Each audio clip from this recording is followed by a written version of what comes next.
10 દિવસથી મોઢામાં ફસાયેલી પ્લાસ્ટિકની બરણીમાંથી શ્વાનનો છુટકારો, જીવદયા પ્રેમીઓએ આપ્યું નવજીવન।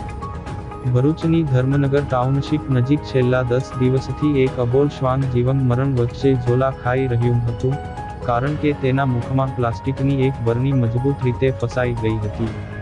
મોઢું સંપૂર્ણપણે પેક થઈ જવાને કારણે શ્વાન કંઈ પણ ખાવા પીવા માટે અસમર્થ હતું, જેના લીધે તેની હાલત અત્યંત દયનીય બની ગઈ હતી। આ બાબતની જાણ થતાં જ સ્થાનિક જીવદયા પ્રેમીઓ અને વન વિભાગની ટીમ તાત્કાલિક હરકતમાં આવી હતી। સતત જહેમત બાદ શ્વાનને સુરક્ષિત રીતે પકડી લેવામાં આવ્યું હતું અને અત્યંત સાવધાનીપૂર્વક તેના મોઢામાંથી પ્લાસ્ટિકની બરણી કાઢી લેવામાં આવી હતી। 10 દિવસના લાંબા સંઘર્ષ બાદ આખરે શ્વાને મુક્ત શ્વાસ લીધો હતો। જીવદયા પ્રેમીઓના આ સરાહનીય કાર્યને પગલે ટાઉનશીપના રહીશોએ તેમની કામગીરીને બિરદાવી હતી અને અબોલ જીવને નવજીવન મળતા હાશકારો અનુભવ્યો હતો।